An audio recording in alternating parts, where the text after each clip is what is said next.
Okay, happy Monday, everybody. Welcome back to another episode of VC TV, which is the Venture Capital TV, and it's from LATOKEN.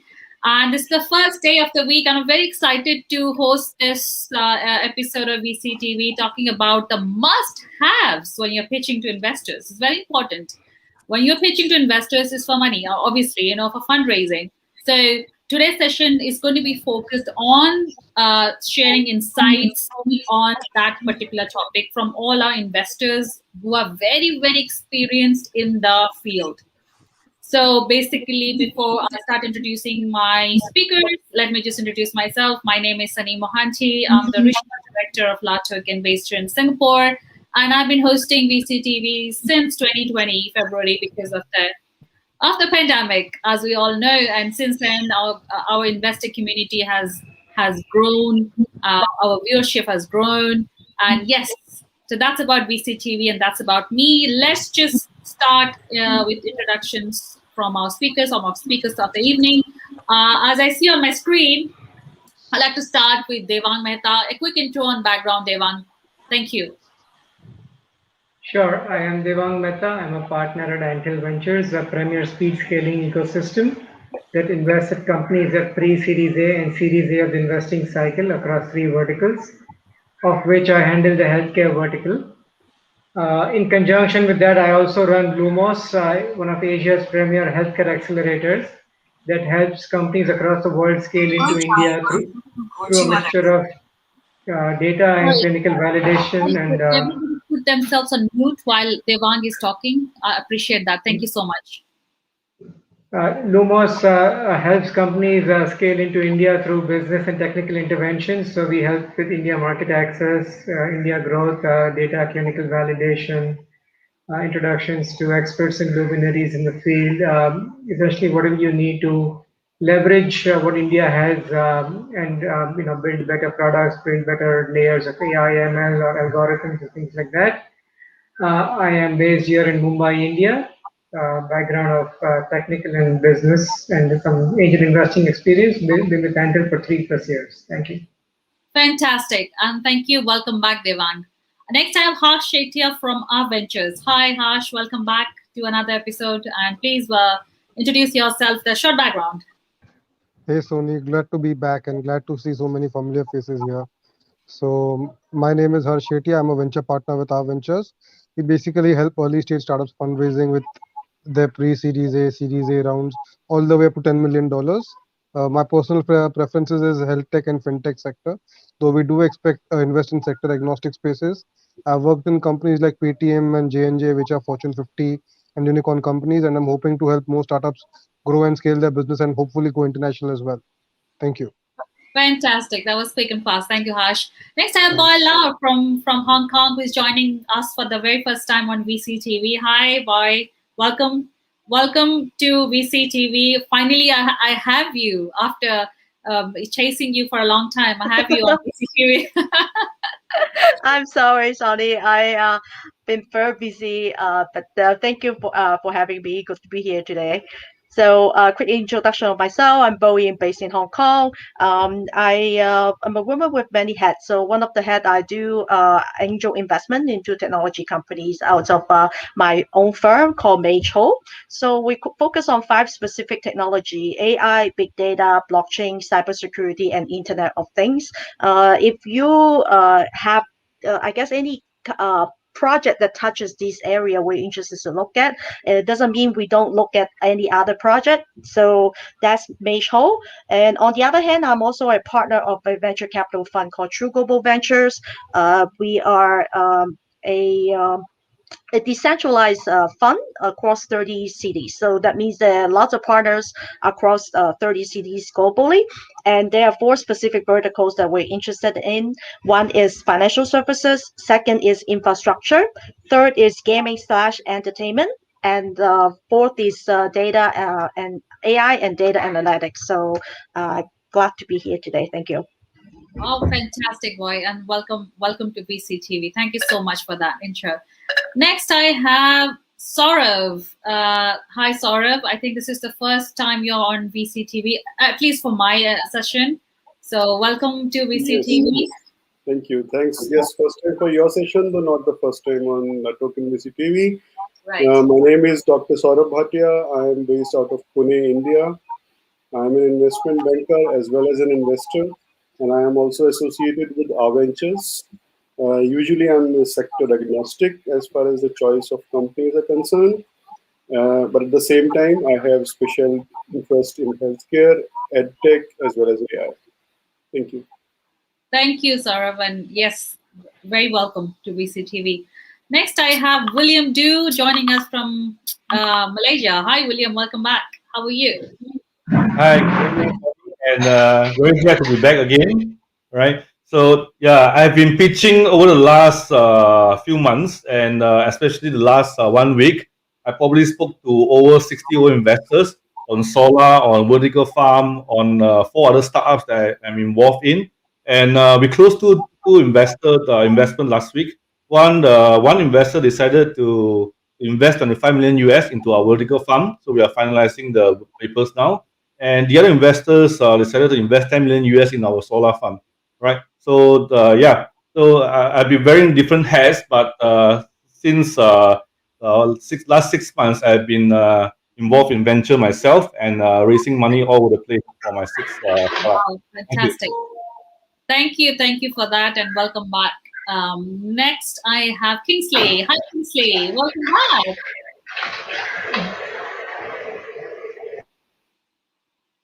back. Kingsley, you are on mute. We can't hear you. Sorry. My name is Kingsley Kobayashi. I'm a serial entrepreneur based in Tokyo. I've been in Asia for about 30 years. I'm a blockchain investor. I also invest in clean energy, and right now looking into health tech and payment system. So I'll be here many times. So I think you've already know by now. Thank you, Kingsley, and welcome back. And last Thank but you. not least, we have Gary. Hi, Gary. Welcome back. Hi. Say Hello, hi. everybody. My name's Gary Fowler, and it's great to be here. I'm a serial entrepreneur and investor. I've done 17 companies, been involved in or co-founded 2 unicorns. I was on the original management team at Click Software, sold to Salesforce for 1.35 billion, about 22 months, less than 2 years ago. And also the co-founder of Viva.ai, one of the premier AI HR tech companies. I'm the CEO, president, and co-founder of GSD Get Shit Done Venture Studios, a premier Silicon Valley-based AI venture studios curating companies from all over the world, from Africa, from Indonesia, from Malaysia, India, Russia, and using Silicon Valley as a port to the rest of the world. I also write a lot. I've written 124 articles now. My next article is on quantum tunneling. Cognitive cloud computing, and then my next one's quantum tunneling in Forbes magazine. I'm just a country boy from Pennsylvania and looking for incredible AI and quantum companies that really, truly want to be unicorns, which is interesting because unicorns are mythical creatures. We want to make them real. Right. Fantastic. I really like that. We want to make unicorns real. Thank you so much, Gary, with that intro. So we are set with introductions of our speakers.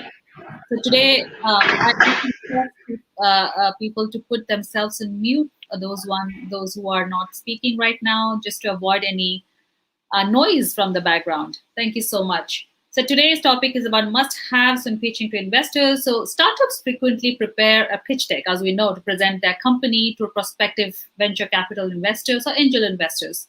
The pitch deck typically consists of 15 to 20 slides in a PowerPoint presentation and is intended to showcase the company's products, technology, and the team to the investors. Raising capital from investors is difficult, as we know, and is very time-consuming. Therefore, it's crucial that a startup creates a great investor pitch deck by articulating a compelling and interesting story. So I would like to start with Devang. I'm going to zoom in actually, sorry.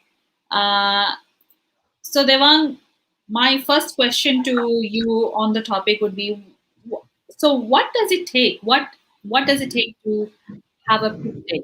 I mean, general question. It's a very general opening question. So what are the different parameters needed to be taken into account when a startup prepares a pitch deck? Yeah, I think there's a few things to be known here for a startup, and these have been discussed a fair bit. But I think I like to break them down into two. There's first principles, right? Have a nice pitch deck which articulates what you do, what problem you're addressing, why is yours the best technology and team to address this problem, uh, how much does it cost a customer, how much will it save them, or what will it do for them from an economic standpoint, who are your competitors, and what is the market. and and really, I think this brings me to an important point. I think there's a lot of startups that frankly in India is one geography where they believe that more slides means more. That's not true. What you really need is a short, crisp, well articulated deck of up to 15 slides with another 8-10 slides as backup or appendix to back up what you're saying. Do not come up with 100 word slide which talks everything and about how you started and how great you are and all that. I think investors are really have short spans of time and concentration, and less is more. Really, whatever you need to talk, you put it in the notes field. Really, this is so tactical that I've told this to so many people. Use the notes field on your PowerPoint to write out what you want to say, and use the bullets in the main section for what you want people to see. Once you do that, you already are ahead of a lot of startups in terms of what you articulate. But going Right. back to the main points, addressable market, team, IP, defensible moats, what makes your team unique, and then there's one thing I like to tell startups as a pre-A investor. I think what you present in a slide and then what you do in an interview, what we look for usually is within a minute or so. Frankly, we judge if this startup is Series A able, right? So, which means that if we invest 100, 200K at this point at pre-Series A, will this startup make it to Series A? Is it Series A able? So that's a little unique way of looking at things. Does it have the team? Does it have the IP? Does it have the know-how? Or are they growth hackers that can hack through a technology which is somewhat undifferentiated? Something in there should tell us that this startup will hit Series A in 18 months. Okay, if you are able to articulate that through a deck or a combination of deck and the first meeting, that will make a great presentation and a great pitch. Wow. Thank you so much for sharing that opening remarks, Devang. Next, I have William. Again, the same question. What should an investor pitch include? I mean, obviously, we can break it down as we go, but just opening remarks, William. Yeah, I think the most important is the management team. All right. So I always introduce the management team, what's their background, and then we bring to the context where what is the management team trying to solve, or what can they bring to the table, right? So investor will always see that okay, the team is able to deliver what they want, okay, or execute the business plan, all right? And then second will be on the business model, all right, whether the business model makes sense, whether the business model is scalable, all right? And then third will be on the ROI. Then we go deep into the financial modeling. So I think these are the three things that we always look at when we evaluate a deal. Right? Thank you. Right. Harsh? So a lot of the times that we see, startups come to us, they say, this is an idea. What do you think? So we're not really looking for ideas because ideas are a dime a dozen, right? What really matters is the management team and the execution capability. These two, for me, are the most important things. And a lot of the times you look at, the startups, they look at, this is the thing that we want. They are, like hounding the investors that, give us 15 minutes, give us half an hour to discuss, right? So to Devang's point, we meet so many startups. It's not possible for us physically to meet so many in a day, right? So you need to have a series of steps ready. Firstly, you need to get an elevator pitch. If the elevator pitch is interesting, then get into a detailed paragraph. If that is interesting, then we'll call you for a 15-minute discussion. Where we quickly run through the pitch deck, identify the major points. Once that goes through, then we ask for a detailed, 1 hour, 1.5 hour discussion where we get into a deep dive. Most of the startups, they reach out to us, give us an hour so that we can discuss. It's just practically not possible. So how it goes is just goes like a like a regular dating process, right? It's like asking a girl to marry you in the first date itself. Doesn't really make sense, right? So you first ask her for a small thing, then you go for a next step, then you take the third step. It's a step by step progression, and the founders need to understand, go through that step by step, and that is how you attract an investor. That is how to seduce an investor. Right. Thank you so much, Ash. Thank you for laughing. Okay, that's a good analogy. Thank you so much for sharing that. You Sure. forgot to say a glass of wine. All right. Next, I'd like to ask this question to Bowie. Yeah, I guess Devon, William, Harsh, basically cover a pretty good overview of what you need to include in your pitch deck. I think to add on, I think it's important that you need to do your homework on us before you speak to us. So let's say Devon is a Series A guy. If you are looking for a seed funding or a Series C, then if you go to Devon, it will be totally waste of your time. So you got to do your homework, do research on us. Easily you can find all the information on social media like LinkedIn, and the company. Uh, you pitching the company without having clear information that where you're in the space, the stage, and the geography that we are interested in, and then you come to us for funding. This is totally waste of your time and our time listening to your pitch. So this is a big no-no. This is something I like to highlight. And so to add what Harsh point, right? So talk for to give a pitch. I think be prepare a pitch deck where you can give a very quick 50 minutes deck. However, if someone is interested into your project, you always need to have a backup pitch deck where you can elaborate for an hour talk. So I actually come across with quite a lot of different investors meeting where different investors actually have a different appetite. So someone might have just 15 minutes for you to really get to know about your project to see if they're interested in, then you should have a small deck to start with. But however, if someone turn and keep asking you more questions and want to see more financial figures, then you always need to have a backup deck to show more, substance information on the side while you're pitching, so that you are both well prepared for both scenarios. That's what I would recommend you to have. Yeah, I think very rightly said, Boy. Point where research the investor before pitching. I mean, because you have to know which round you're pitching for, so that you have to know which round what rounds they fund. Basically, it's very crucial as well. Thank you so much. Next, I have Saurav. Over to you, please. Thank you. Usually what I recommend is, for the first pitch, it's 9 slides and 9 minutes. Don't take more than 9 minutes, don't make more than 9 slides, and don't ignore the exit plan. Majority of companies which I see are in India, and people just don't include an exit plan in the slide. And one has to always think that the pitch deck should be made for the investor. So you should see from the eyes of the investor. There's no point telling how great you were, as Devang mentioned. We know you must have done something, that's why you're here, but you have to see that what is the investor looking at, and he's looking forward to make money. So you have to tell how will the investor make money from your venture. And most of the companies, at least the ones which I come across, tend to ignore this. So this is an important point that I like to usually underline them beforehand. Thank you. Exit strategy and how the investor can make money. Interesting. Thank you so much. Kingsley.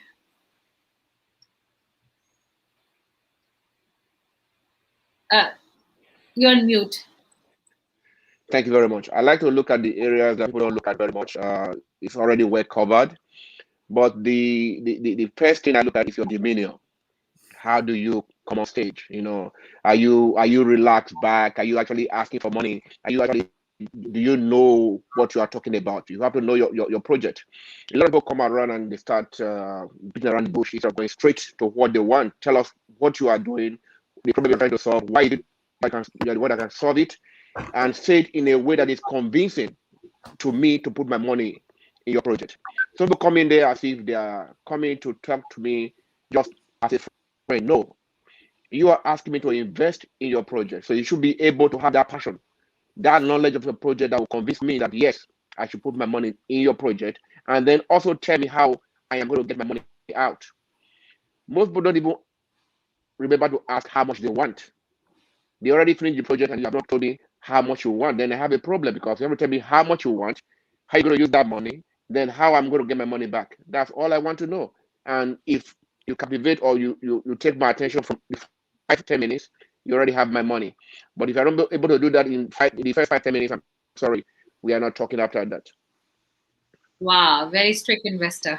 Thank you so much, Kingsley, for sharing those. So, Gary, over to you with your opening remarks and insights about this. Yeah, so I actually have interviewed Guy Kawasaki recently and Bill Reichert. And so Guy wrote a book, The Art of the Pitch. And so there are really 3 elements. So 10 slides, 20 minutes, 30-point font. And those 10 slides, a title slide, the problem slide, you got to wow them, get them excited. One of the companies that I was involved with, long range weather forecasting. You can't control the weather, but you can control the impact on your business. And I would use that with Walmart, Target, Tesco, and I got their attention with it. The third is a value proposition.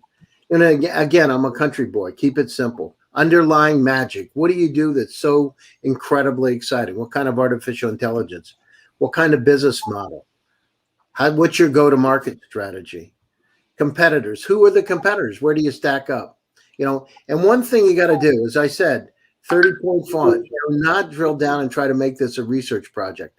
I see a lot of technology founders come up with, and they look at the PowerPoint presentation and they think that they should stack as much information as they can in it, and they lose the audience. Remember, one of the courses that I took at Stanford University was pitching.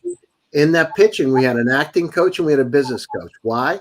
Because part of this is acting, right? It's acting 101. Practice makes perfect. Competitive analysis, who the team is. Why are you going to be able to pull this off? Because think about it. We're going to give you money. And if we're going to give you money, we want to know how you're going to get our money back and what kind of returns we're going to get. Then we look at things like the financial situation of the company, where you're going to be, where you're going to go. What's your current status today?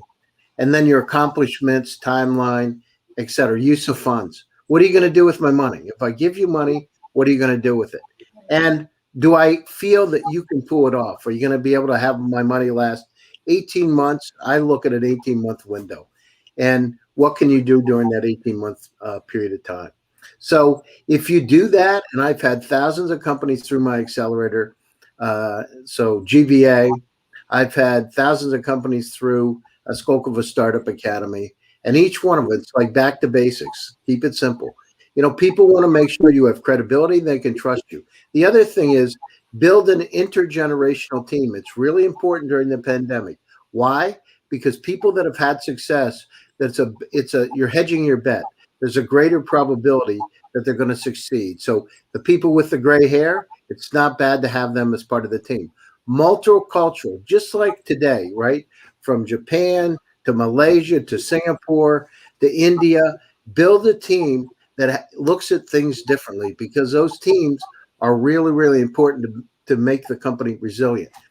And so as we go down through it, the third thing is decentralized teams. I have a lot of teams in Eastern Europe and India that do the R&D work, right? We're all part of the same team, but look where you can get the best talent, or Africa, right?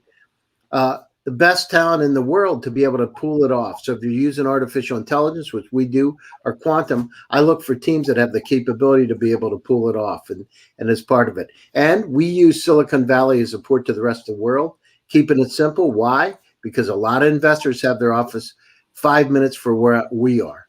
And I can walk over, hey, would you like to go to lunch in normal times?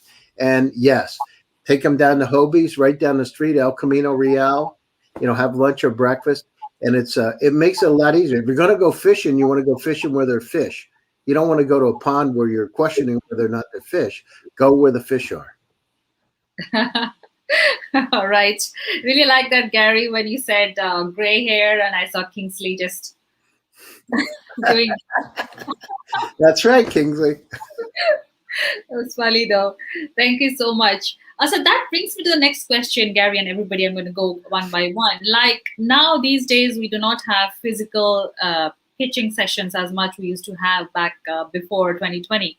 So, what differently, how the startups should prepare themselves for a Zoom pitching session? You know, it's different from a live pitching session before a live audience. Like I have seen lot of pitching sessions happening live before live audience, a room full of viewers and audience are there, they're watching, and the judges are sitting right in front. They can see you move, can see your body language, they can see you act. But with Zoom, we are very restricted now. Like a Zoom or a StreamYard or any kind of streaming platform is very restrictive, and we have technical issues as well. So, what are the things necessary from an entrepreneur's side to make up pitching more successful, and what are investors are looking for this platform? Yeah, can I say something, Sonny? Because I got some points I just want to add here. I think about it. Like, keep it simple, stupid. As soon as you send something to them, they're going to Google your name. 100%. Yeah. Who are you? You got to write. You got to, my partner's a billionaire, David Yang from Russia, lives in Silicon Valley, one of the top AI experts. And I remember him telling you got to write, because they're going to Google your name, and make sure you don't have social media. You got some crazy pictures when you were in college, right? Make sure that everything is very professional that's out there, but write a lot. Like I said, I've written 123 articles over the last year. Write as much as you can. Get on things like VCTV. Get out there, because people need to know who you are, right? In fact, I think it's the greatest time we've ever had, because where in the world will we get a chance to meet so many incredible people like today on the panel and broadcast around the planet to thousands of people? This is like, I don't have to get on a plane. This is fantastic. Yeah. I don't have to worry about airport food. So get out there, write a lot, speak a lot, become an industry expert, because they're going to Google your name all the time. Make sure your LinkedIn profile's up to date. You've got the stuff on there, the right stuff, right? And make sure, because now it's about credibility. What credibility do you have? And do they really believe that you can pull it off? So before, they used to be able to do it one-on-one, but now it's different, because they have to use research to figure out who you are. Right. Yeah, great. Thank you, Gary. Harsh, again, online pitching now, no more face-to-face. So it's definitely become, so it's definitely become a little difficult in terms of getting the attention, right? Earlier, as to Gary's mentioned, you used to have an acting presentation coach as well to guide people, right? Yeah. So in a face-to-face environment, it becomes much more easier. But in a virtual environment, it's quite tough. And most of the startups don't even get that presentation part right. They aren't even familiar that they need to create that story about it, how the before, after, the end, the beginning, the middle, the end, how to structure that. They miss out on those elements. In a face-to-face pitch, that's difficult. Doing it virtually is even more harder. So it's creating a lot of problems that way as well. So I recently spoke to an Israeli VC fund, and they were like, currently they've practically stopped new partnerships because they prefer having face-to-face meetings and face-to-face introductions. And because it is virtual, they're saying it's hard to build trust. So it's become very difficult over there. But it's platforms like VCT over here, where we interact on a regular basis. So I'm working with Gary, I'm working with Noble and Peter in the US show, right? So that is how the more people interact, more it becomes easier. But at the same time, for pitching, it's become extremely difficult. Just one small tip that I would like to add: when we are speaking in a virtual conference right now, our instinctively we are looking at the screen to look at the faces, and we kind of get a feedback from that, right? But instead of that, look at the camera, so that the person on the opposite side, he gets the impression that it's looking directly at him. Even these small details can go a long way, which most founders don't really kind of focus upon. These tiny details which are there, but if you do that, they go a long way. Some founders don't even put their camera on because they're uncomfortable in front of the camera, or probably they're looking somewhere else. So these small things are extremely crucial, because if we cannot see the person's face, how do we build the trust to begin with the founder? Yeah, that's very crucial, especially in these times like we're living in. Camera has to be switched on. Definitely for anything. Exactly. Thank you, Harsh. Over to you. So now I know what is going to be the next course I'm building on Skillshare, how to present on Zoom. So, so that's going to be my next course. But jokes apart, one of the things is I used to say earlier that investors always invest in a founder and not in an idea. It's already taking a hit when you are not able to present yourself in person in front of the investors. So it's as Harsh has already mentioned, it's important, keep your camera on, make eye contact, like the proxy eye contact through the camera. All these things are important, but at the same time, one also has to learn a few of the etiquettes which are required for presenting online. And I'm not going to go into those etiquettes, but they are there on the internet, and one has to do a little bit of homework or a little bit of practice. And one last point is, don't get rattled if if the technology gives up on you at that moment. I have seen sometimes the pitching session go awry, and the founder is really rattled after like 3 or 4 minutes have been lost and his whole plan has gone wrong. And then that just kind of shows to us what will you be under pressure. So be cool and do practice. Yep, that's Great it. point. Great point. How do you work under pressure? Thank you so much, Saurav, for those insights. Boy, over to you, please. Yeah, thanks. Zaraf has a point. Be cool and get practice, but please don't practice on us. Please don't use our time to get the experience of practicing your pitch deck. I think if we really give our precious time to listen to your deck, you should, you need to turn on your damn phone, keep it on vibration, show your face, and have a proper lighting so that we can see your face. Have a proper a quiet environment with the best will be the plain background so that we only look at your face. You got to make sure you have a good connectivity. We understand there's some technical problems all the time, but the thing is, if we really give us 15 minutes of our time or even an hour listen to you, we wouldn't want to hear any problems in terms of your connectivities, right? So prepare a joke, crack a joke to break the ice. Sometimes the meeting could be very serious. I understand that, but I think at the end of the day, we're all human. And I think one of the panelists mentioned that we invest into the founders' quality than much more important than the project. So to be able to show your character, to show your charisma, is important to me personally. And I think Gary mentioned, go write on any social media. This is good. Go participate all the possible events to get visibility. If you don't get invited, what are you going to do? You can actually create your own educational sharing session with people. You can become your own organizer and do this and pay it forward. So when you create more event and you get the, I guess, experience and to practice to speak in the public forum, then practice makes perfect.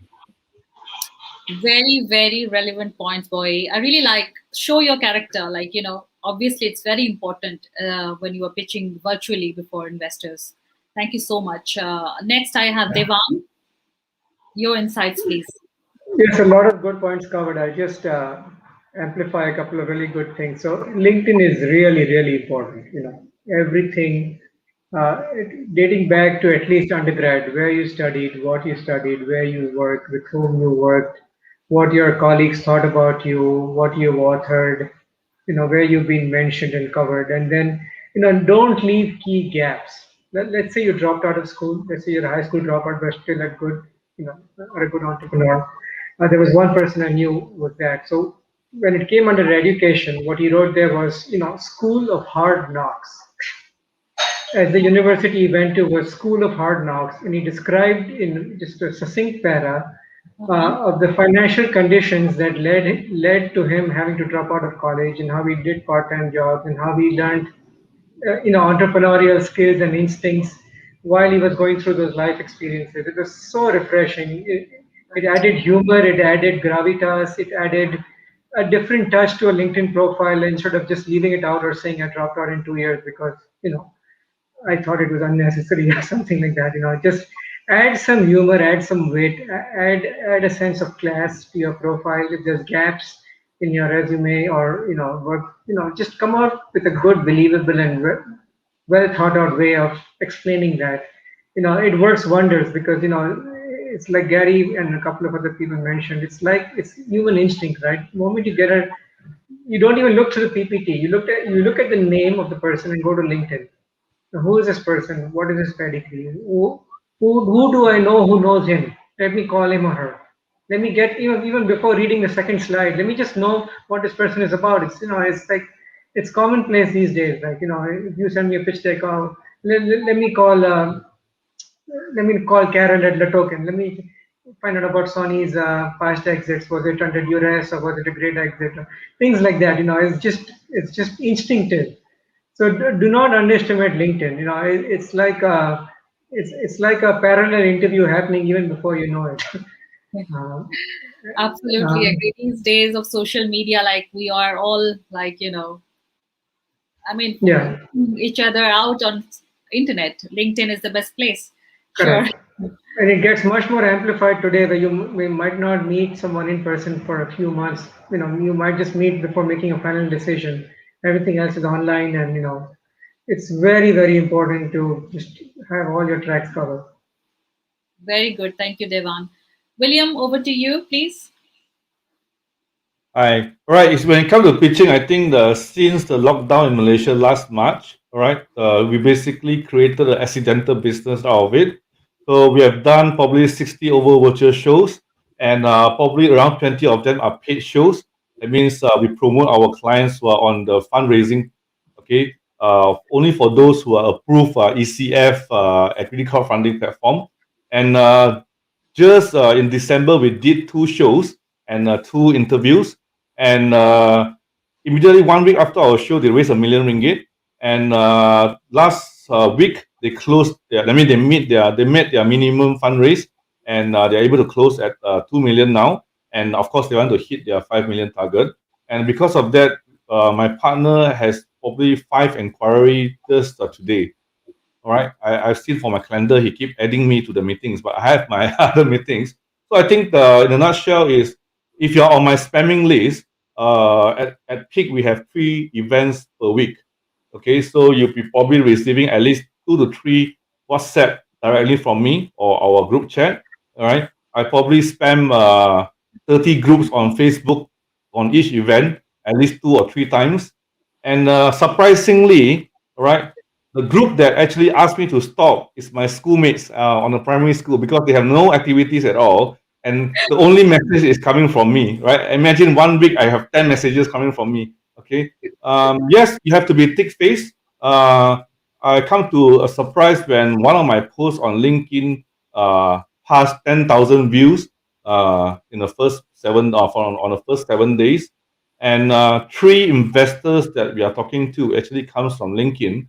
They are my connection, but we never physically met, although we are in the same country. And they reached out when they saw my posting over the last 6 months. And one of them actually committed to invest. Right? So I think for entrepreneurs, you just have to use all channel. Never be ashamed of spamming people, because if they don't like it, they'll tell you. Then you just stop him, remove him from your list. I think WhatsApp has a very good function. Don't spam your friends. Okay, you see, one advantage that I have, because I'm in financial service, I'm in fundraising. So most of them will not want to offend me by removing me or ask me not to send, right? Only my schoolmates who don't really care, right? But in the most business group, they wouldn't want to offend me by, hey, William, can you stop spamming us, right? Because one day they might knock on my door and say, William, can you help me to fundraise? Can you help me to IPO? Can you help me to solve my distress problem? Because my first 10 years in my career, I do a lot of distress asset management, right? So they may not want to piss me off, and then, oh, since you asked me to reject me, now why you come to me again, right? So I think for entrepreneurs it's the same, because now you are doing fundraising, all right? Who knows, you might be a unicorn, right, in a few years' time, right?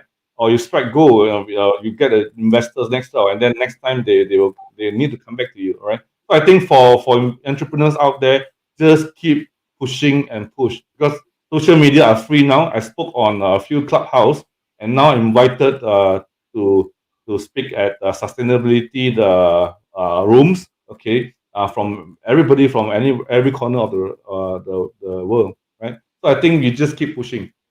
Just Right, keep thank you. pushing. Very right. Keep pushing. Go on all the social media channels possible. Now Clubhouse is picking up very much. Thank you so much, William. Kingsley, over to you, and we start the pitch session after this. Kingsley. Okay. You there?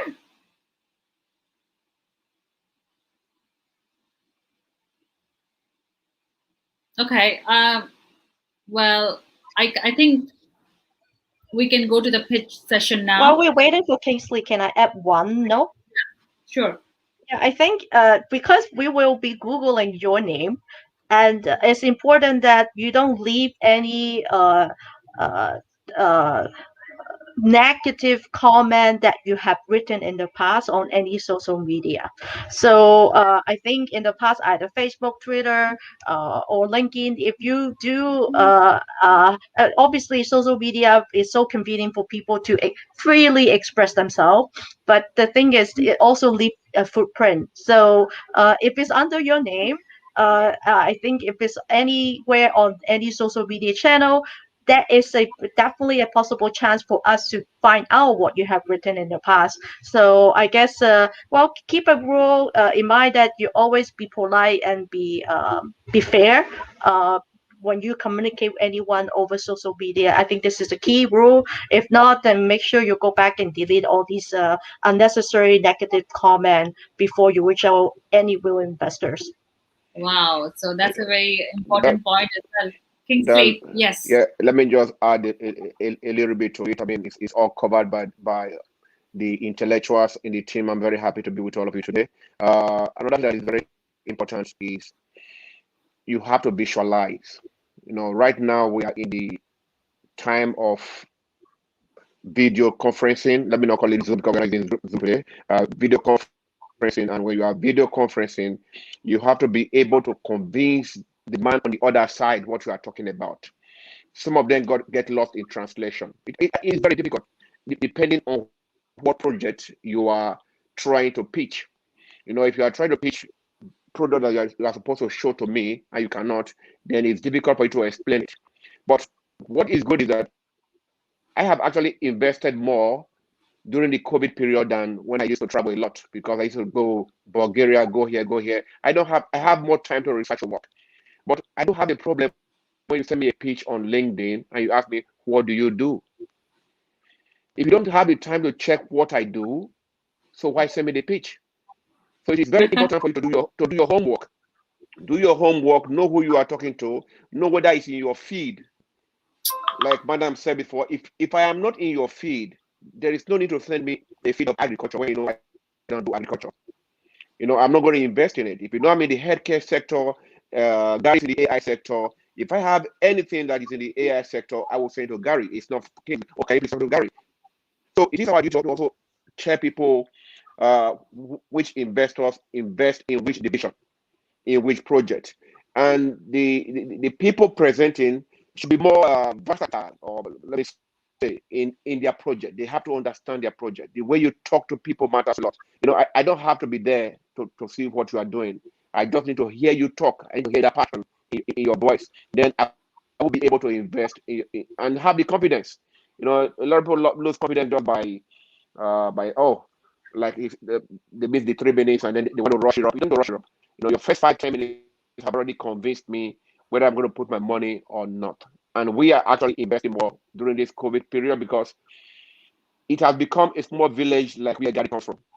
The world is becoming smaller and smaller. Whether you are from Africa, you are from Asia, you are from America, you are from South America, you can invest through the mediums we have right now. And that is a beautiful thing. You know, there is no segregation, oh, he's from this side, he's from that side anymore. So we are all able to invest. And one thing, I've been in Asia for more than 30 years.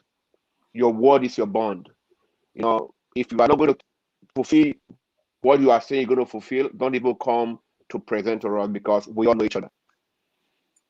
Thank you so much. Very good points, Kingsley. One important point is that if you do not know an investor and send them a pitch deck asking what you do, this is not going to take you anywhere.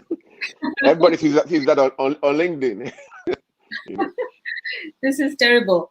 But anyways, that's why VCTV platform comes into play. Like, you know, we can help connect with investors, groom you on your pitch deck and presentation skills. So it's very important to go through a medium that is experienced in this space. Thank you so much. Next, we have a entrepreneur, founder who is pitching. So let me get him from backstage to the front stage. Yes, he's there. He's there. Hi, Alexander. Hi. We are now ready to see your presentation. I hope you get some tips from the speakers today about presenting online, pitching online. So yeah, go for it. Thank you. All the best. Hi, everyone. Thank you. It was really great session, and it really made me rethink my pitch. So maybe I quit. I'm just kidding. No, I will not quit, but you will see now. Actually, I will share the screen. And regarding the social media comments, I just have to say that I don't have any negative except Reddit, but you cannot find me there. So let me just start with my pitch then. Okay, so basically, my name is Alexander Bybowski, and I'm the founder and CEO of Loyal Crowd, where we actually help influencers to become publishers. Me, myself, I'm a serial entrepreneur, started in 2009.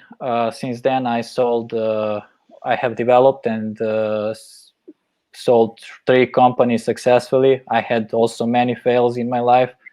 At the moment, I'm partner at Infinity, and through these companies I worked on, I had a growth hacking agency that was among top 3 digital marketing agencies in Europe, and we actually worked with many clients. Okay, sorry to interrupt. Can we do full screen? It's coming from the investors. A full screen, please. Yes, sorry. Yeah, better. Is it okay now? Okay. Yeah. Thank you. So basically, when we were having like kick-ass growth as one of the most popular growth hacking agencies in Europe, we actually have developed. We worked with many great startups globally. One of them was actually a TikTok. We were one of the first agencies that were working as a marketing agency for the TikTok. And in 2017, we sold this agency to Game Credits, which was actually one of the top cryptocurrencies in the market. And they raised 54 million for their ICO project, actually called Mobile Go. From the other side, my CTO is actually Filip Karajcic, and the partner is Vuk Popovic, who are actually the partners at the Quantox Technology, one of the biggest software development agencies in Southeast Europe, with more than 300 employees working on really successful and big products in the world. One of them is among the top 10 most visited websites in the world. And Marko Marjanovic, who is helping us from the business development side, a network of football agents and football world, where we actually started with football players.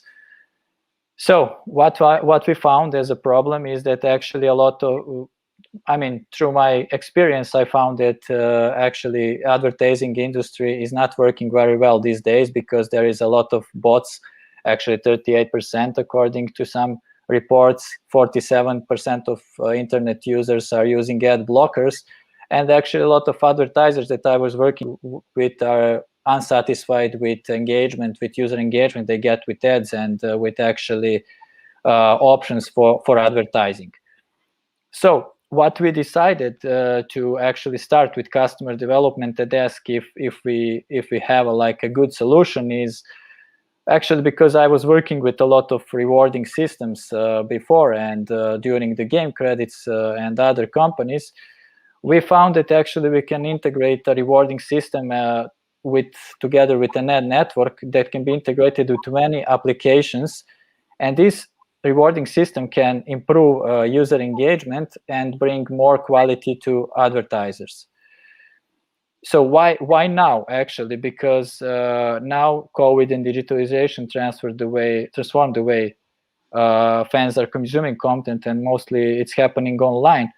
And actually for individuals, for like football players and actors and singers, it's hard to monetize their fan base, especially now, because they don't record the TV shows, they don't play games, stadiums are closed, gates are closed, and basically they are looking for online monetization channels. What our product actually is doing is we have rewarding system, and we are creating an official mobile application for every influential person out there who has a huge community and can share a really great content with them. And inside this, we create like a feed where we aggregate the content from all around the internet, like social media networks, positive articles about them, informations, pictures, and other stuff. And we open a placement for ads inside, which actually fans can choose to watch. It's not intrusive like YouTube ads, so they have to watch. Fans can actually choose, and if they choose to watch, they are rewarded with points. So actually they watch the ad that is up to 30 seconds. After that, they have a question, so we don't get bots. And when they answer correctly, they get points. When they collect enough points, they can redeem rewards from their idols. We have many influential personas who are working with us, from football players, singers. We started in Southeast Europe, where actually the team is based, mostly in Serbia, and actually we have a lot of connections there. So we started from here, but we also are expanding to other countries like UK, US, Germany, and our network of sports influencers, singers, actors, and other influencers that are popular on YouTube, gamers also are expanding at the moment. We have a huge network of advertisers. We launched in Indonesia with Marko Simic, who is a really popular football player of Persija Jakarta. And we have a lot of partners with digital marketing agencies who are providing us a B2C clients and helping us to grow. Also, we have a backend connected with AdMob solution from Google. So we are built also on the Google platform on top of that, because whenever we don't have ads, we can just continue to show ads from Google and bring the revenue to publishers and bring rewards and points to users. Our ad network, this is something how we are working, and we have like brands and advertisers who actually get a higher engagement because users are motivated to watch the ad, and they have to invest their attention in order to answer the question. And also they get like a survey feedback tool, where actually when they ask the question, they get the data, for example, how many percentages answered for the answer 1, 2, or 3. And actually everything is coming through our ad network, and it's paid per engagement. So actually we don't charge for impression, we don't charge for view, we charge at the end when user clicks to the website after the question is answered. We share we share our profit 50-50 with publishers, and we develop applications for free. We offer them free applications, free maintenance, and free marketing and technical support. Our main value proposition is that we increase fan engagement for existing for publishers and for influencers, and bring them money. We offer them better data, because actually now on Instagram and Facebook and Twitter, they are not the owners of the data. The big companies are the owners of data of their users, and here they are the owners of the data, and they can play with this later on. We offer they don't have any additional cost. They don't have to go off Instagram or Facebook or Twitter. They can just continue there. Right. Okay. So basically our products are split in 3 categories. There is API, mobile application, and website. API is where actually we can integrate with any existing application or website. Mobile application is where we develop the branded mobile application, and LC Web is a website builder which we are creating at the moment and finalizing for our launch. Earning potential is basically because we have 50-50 share. This is some costs of actually the potential earning for publishers based on market standards and even less than market standards. But I can share later on more data how it's going right now in Indonesia, so it can be more precise than this. Our competitors, there are few competitors in the market. Socios is, for example, the company that raised 60 million through Binance, and they are working on, let's say,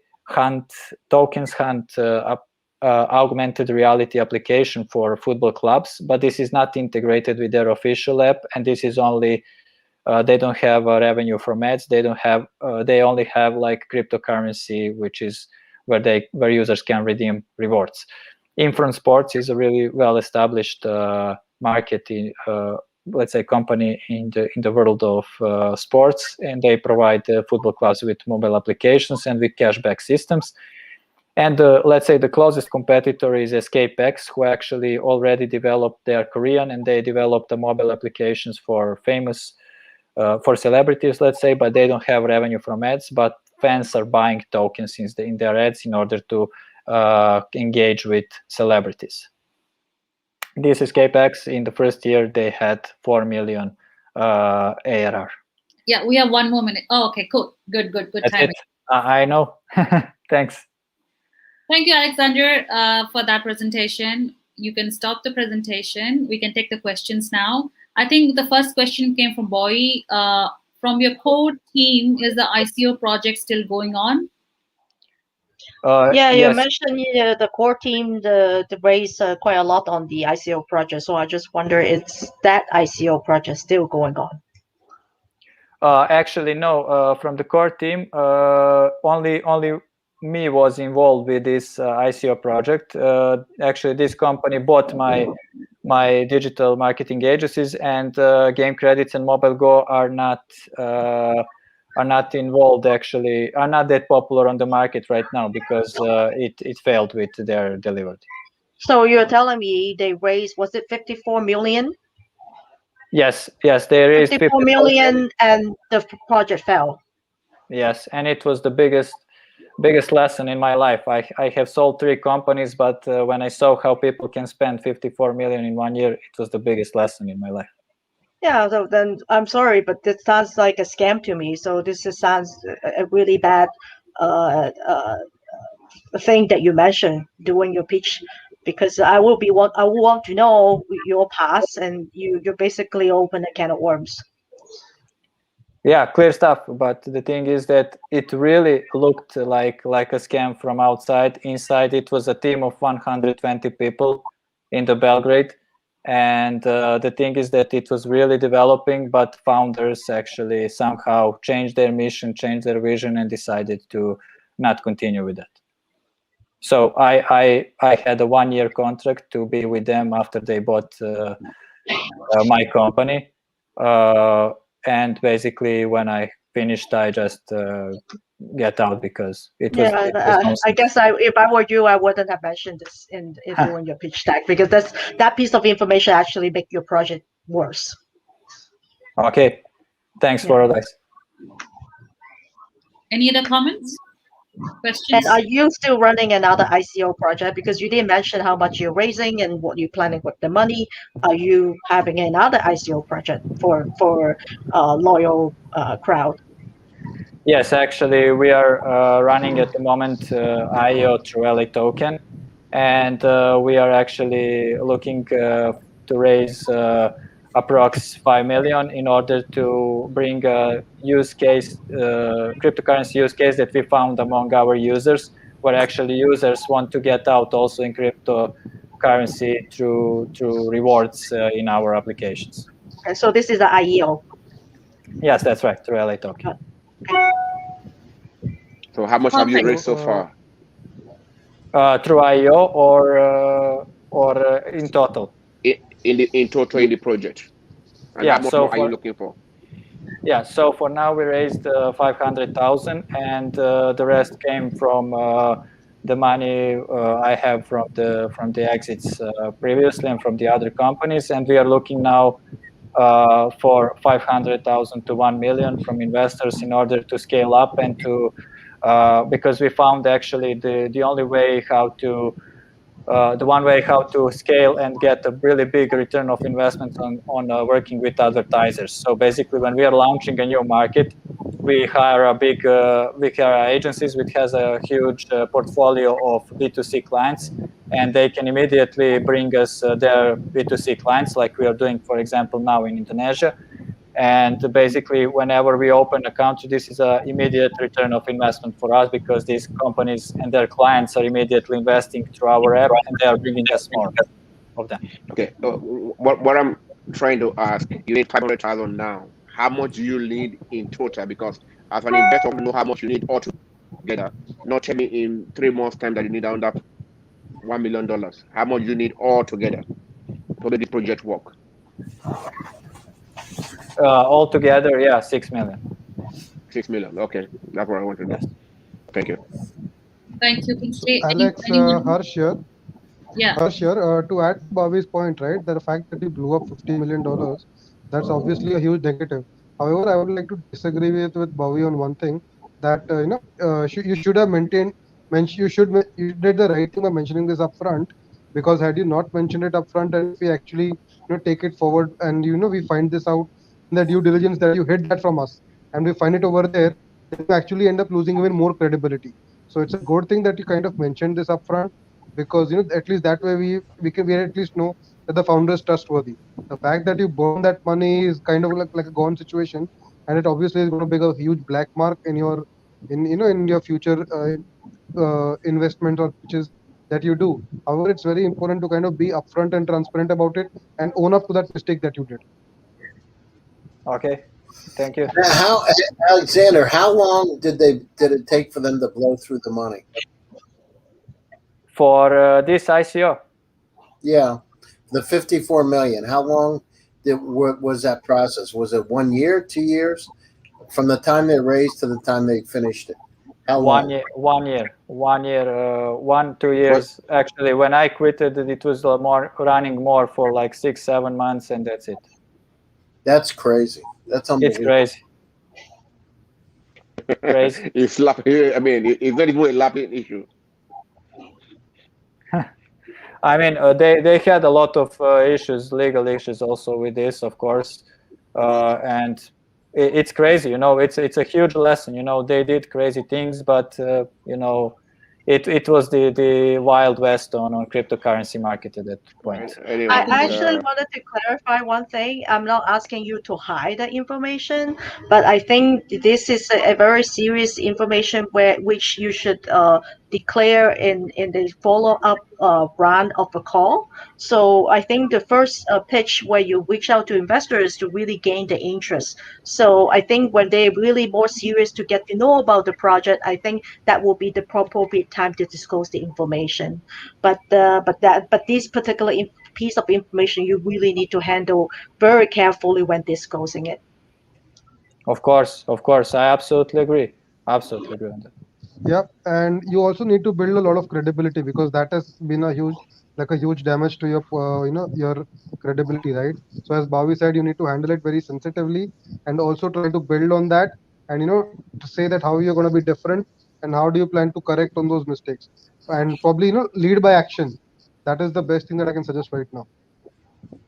Yeah, not to repeat that same mistake. I guess 54 million is a huge amount of money. Absolutely. That's why I say this was my biggest lesson. I didn't manage this money. I was not a part of spending this money to be lucky. And the thing is that actually I saw because I was managing the whole marketing team. I was actually the guy who was like stopping a lot on this kind of stuff with them. But actually, the thing is that I just learned and move on to the next products that I can build. Great. Good progress, I would say, Alex. Brave move as well. Any further questions from William, Devang? No, that's fine. Nothing from me. Okay, perfect. I mean, we all know the ICOs were the Wild West back in the days that Alexander was mentioning. So I think, I think now these days, these times, especially 2020, 2021, things are moving towards more regulated ICOs, I guess. I mean, the space is going to be regulated soon. That's what we think. I mean, that's what we believe should happen. So that this method of fundraising, which is not a scam actually, this method of fundraising is actually another alternative way of fundraising to crowdfunding, I would say, tokenizing your assets. Another alternative way of fundraising, which has been in existence. Just because of few scams, this method has been given a bad name. I would say ICOs generally, I would say, are not scams. It's just the projects who issue the tokens. But I think things are moving in a right direction, in a positive direction, and we should all be positive about the fact that Alexander is leading this, and he's coming and facing the investors and the viewers. And I wish you all the best for your success of your IO on LATOKEN, Alexander. Thanks a lot. Thanks a lot. Thank you. Okay, that's fine. We don't have any questions from the investors and speakers. Let's take some closing remarks. Very interesting session for me. I learned a lot. We also had a live case of pitching. So yeah, let's take some closing remarks before we close the show. Devang, over to you, please. Thank you. Sure, wonderful session as usual. Always good to see returning folks like Gary and then new folks like Bobby. Welcome all to LATOKEN. The beauty of this is that there's always something new to learn because of the diversity of the panel and the startups and all that. It's never a dull moment. And look forward to the next session. Thanks, Sunny. Fantastic, Devang. Thank you so much. And we look forward to have you as well. William, over to you, please. Thanks for all the sharing, because every investor do have different perspective on how they evaluate deals. So as entrepreneur, you just have to find the right match. Okay. So because it's like a marriage, right? The investor can be very friendly, can be very nasty as well, right? So choose the right investor and partner, and then you can move towards your goal. All right. Thank you very much. Fantastic. Thank you, William. Bobby, over to you, please. I really loved listening to your insights today, by the way, I must say, before I listen to your feedback. Thank you. Sorry, I'm very direct, so I hope you are okay with my approach, because I think instead of wasting time to go around, but why don't we just go to the point and tell you what I think about the project. So I thank you for having me, and finally I'm very happy to be able to participate at the VCTV LATOKEN, and I look forward to participate more in the future. And so I really, congratulating for conducting a really good session. I think the session is really interactive, and all the speakers are very knowledgeable and experienced. So I think what happened will be a good topic in future. Will be, for people, any founders or even investors to share about their failure experience. I think that will be a really good topic that I'm happy to participate, to share about my failure experience. So I think that will be a very interesting topic. So yeah, but thank you for having me, and thank you. Thank you so much. It's good to be direct, I think, to especially founders who are raising funds, looking to raise funds. Sorry. Thank you so much, Bobby, for that. Harsh, over to you. So definitely, to add to Bobby's point, that would be a very interesting session to learn, because it's normally the failures where we learn from rather than the victories, right? So that is one interesting thing. And as far as the presentations is concerned, you need to have a solid pitch deck. You need to rehearse presentations, as been repeatedly mentioned earlier in this panel, right? You need to rehearse it. It is a combination of science and skill. You need to balance both of them, and it's not just randomly adding some points to the deck. There's a lot more element to that, and you need to thoroughly practice that before you actually reach out to senior investors and raise funds. Yeah, great. Thank you, Harsh. Gary? Yeah, sure. So, when startups are going out, one of the things that is critically important: build the right kind of team. Make sure you've got co-founders that complement each other. If you got a marketing person, make sure you got somebody technical. And also, I believe in the rule of threes. I generally have operations people that work with me as part of the team.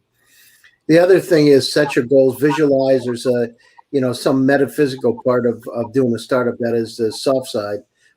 Believe in where you want to go. A lot of times people will try to talk you away from doing it.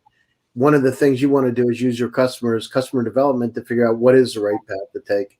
And it's never easy. Doing a startup isn't easy. There's a reason 9 out of 10 fail. Part of the reason is when you go up and down, the weak drop off when it's gone down and jump on when it's going up. So what you want to do is you want to make sure you level it out. And it's not easy. It's fun. Stay happy, stay positive, focus, find the right investors. As William said, you know, the best investors that I've had are people that become like a partnership on the team and give you ideas. Because listen, being the CEO of a company is not easy. You need to have ideas from different people. Always go to your customers, consistently do customer development, learn those lessons. I believe, you know, there's one thing about learning them yourself, but there's another thing about learning them vicariously. Learn from other people's mistakes. Absolutely. Great points, Gary. Thank you so much for that. Next, I have Kingsley. Yeah, thank you very much, Sonny. This was a great section, a lot of honesty. I am very moved with the honesty, the way everybody say their mind. If you cannot say your mind, I'm sorry, you are just wasting your time here. Everybody has said their mind, and we have all learned something today. We, the investors, have learned also to be more cautious of how we put our money out. Our brother, the pitcher, what was pitching, has also learned his own lesson of how to be able to manage investors' money. At least he's facing his downfall, short downfall in an open manner. Not everybody can come out and say that right away. I praise your effort for that, and that shows that you are not willing to make the same mistake again. You'll be more careful right now. But that being said, the credibility factor is very important in what we do. If we have to move forward with blockchain, if we have to move forward with investing, if we have to move forward with putting people's money into investment, we have to do due diligence on those projects that we are putting money into. It is very important. Whether you are a marketer, you are a manager, or you are an investor, do your due diligence. I don't believe that it's only blockchain projects or cryptocurrencies that are bad. There's a lot of bad traditional investment, but it is very important that you look at the rules and regulations of that state or country or that area or that region, and then embrace it, and also make sure that you look very well at the HRO. I mean, if a medical doctor is trying to do an agric work, you know it's not going to work. So you have to look at the HRO very well. You have to look at the project very well. You have to look at the exit strategy. And most of all, we have to take responsibility for whatever we do. It's our responsibility. If I'm putting somebody's $10,000 into a project, that is my responsibility. And we have to follow up with that. Thank you very much, Sonny. It's been a great day, and I'm always happy to be here. Thank you, Kingsley. Awesome closing remarks and feedback. Alexander, your first time on VCTV, how was your experience? I mean, you obviously are very brave, must say, but so far, what's your experience? Well, great. I really like it. I mean, I was watching previous also episodes, but I'm pitching from 2011 to you know, I was in front of Dave McClure, so I'm used to honest feedback, and I really appreciate it and I like it. This is always useful. Perfect, and all the best again. Thanks a lot. So excellent, thank you so much. It comes as obviously we have come to the end of the show, VCTV, and thanks for your time, your inputs and insights. Very engaging session, and Bowie, and I think I lost Saurabh as well here. He was here for the first time from our ventures. Glad that you're part of VCTV now, a VCTV family that we call. Thank you so much for that. I'll be back tomorrow again on another topic with another set of speakers. And I wish that we all stay in touch and share information like this. And okay, have a great day and take care of yourself and be happy. Thank you. Bye-bye, everyone. Bye. Have a good one. Take care. Bye-bye. Take care, everyone.